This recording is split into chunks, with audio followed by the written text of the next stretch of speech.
I'm going to tell you about a mission that I went on where the Taliban pretty much almost overran this mountain peak that we were on. We had maybe 16, 17 guys, and they had a couple hundred. It's a pretty crazy time. So I'm back at my little district center, my DC, and we're heading out. We lived maybe 45-minute drive away from the border, only because we have to go 25 miles an hour through IED-infested roads. So we get out there and get up this hill. And when you get up this mountain, when we drive up this mountain, it's mind-blowing as to how small the road is compared to how wide the MRAP is, the Humvees and all that we have out there. Literally, this much of your tire is hanging off like a cliff, and just rocks are falling down, and you're like sitting there in the turret looking over, and you're like, oh my God, I mean, I'm gonna die before I even make it up here to ambush the Taliban. So I always hated that ride up that freaking hill. We get up there, we set up our firing points all up and down the mountain. The way the mountain ran was a hilltop, and then the Pakistani mountains were right here, all just surrounding us. So you had the north side, it was a north to south run on that mountain, and we had HESCO barriers that were set up. So you only had small avenues you could go to get to these different firing points. And the Taliban knew that in previous times before this, they set up guns where they could shoot down those areas, because they know we would have to run up to get more ammo, things like that, supplies. So we get up there, we set in, we dig in, we start filling sandbags, get our security area set up, our perimeter, all the firing points set up, the 50 cals, the Mark 19s, and 240 Bravos. And day turns to night. We start shooting off some flares, hoping that that'll trigger some kind of response from the Taliban, because we know they come through there. We know that's a huge supply route from Pakistan back in Afghanistan in this ravine across the way. So all night we stay up, we don't sleep. We're sitting there waiting because we think, all right, at any second these guys are going to start attacking us. Nothing happens. It's daytime. Morning comes through and we're like, screw it, nothing happened. Let's go ahead and break everything down.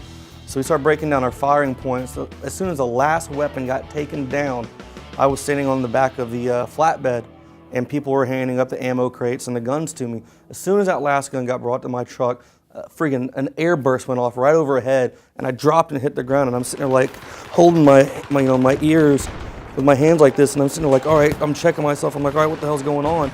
And next thing you know, you just hear gunfire from freaking everywhere. There's just things blowing, there's rocks flying all over the place, and people are just running around like, what the hell's going on? So we just start throwing the guns back off the truck, and I'm like, all right, man, we got to get the hell out of here. Let's go, let's go. So we get up the hill, and we start dishing out the weapons, and it takes about 5 to 6 minutes. It seems like a lifetime to get all this set back up. We get it all set up, and since I was the staff sergeant, I have to go around and check on the different firing spots. So during this freaking battle, I'm checking real quick to make sure everyone's set up good before I engage myself. So I'll never forget this one point where I'm at the south part of the mountain where the trucks are and all that, and I check on all the men there.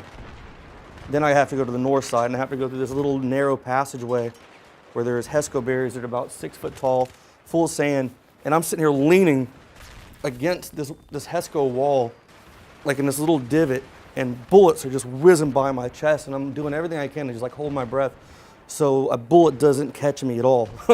Like the slightest, breath in, my chest would expand and then end up catching one of those freaking rounds whizzing by my chest.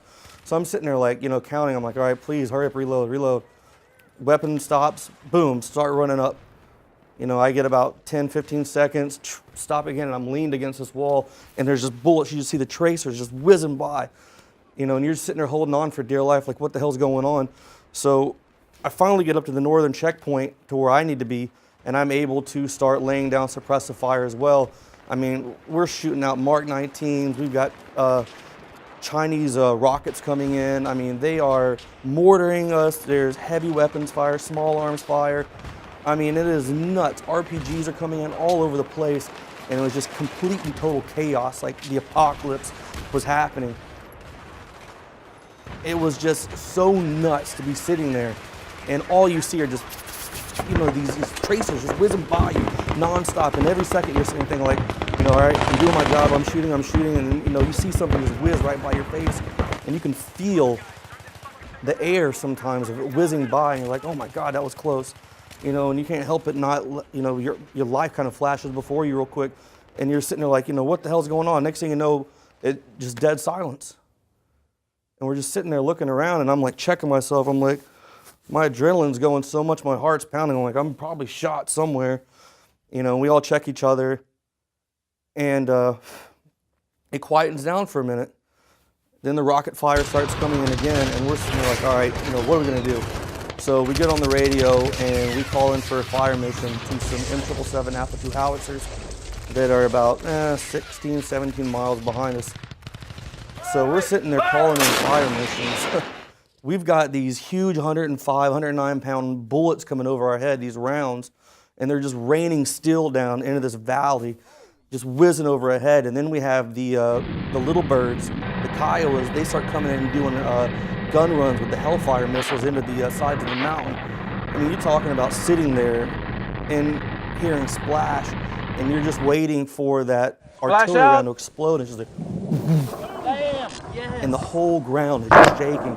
And you're sitting there thinking, if these guys are off 1 mil from that far back, that can be them taking us out. That's one of the scariest things, to be that close, danger close to the freaking rounds coming in over your head. You could hear the like overhead and then hitting the ground and just seeing the mountain explode. It was one of the craziest days of my life to experience that. It was so mind-blowing. And it's just one of those things. I mean, we got lucky, no one got hurt that day, but it's just one of those, you know that someone was looking out for you, because that much going on that fast, that intense, that, everything just turned to hell in seconds. And luckily, we were able to make it out of there, unhurt, but it was one of the craziest experiences of my life. And it haunts me to this day, because I can still hear that explosion over my head.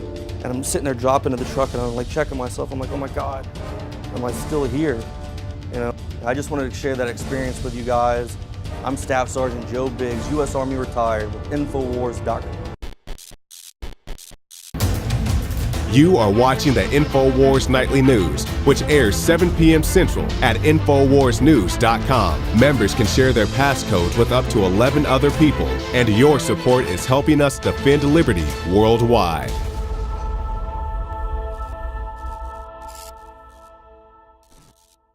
I began to get into iodine a few years ago because it was helping me and my family so much get healthy and detoxify. I believe our research is conclusive. This is the best iodine out there. And I know this for a fact. Nobody else has got iodine based on these pure crystals, ladies and gentlemen. For a limited time, experience the ancient power of Survival Shield X2. Take advantage of this unprecedented 30% off Super Detox Special at InfoWarsLife.com.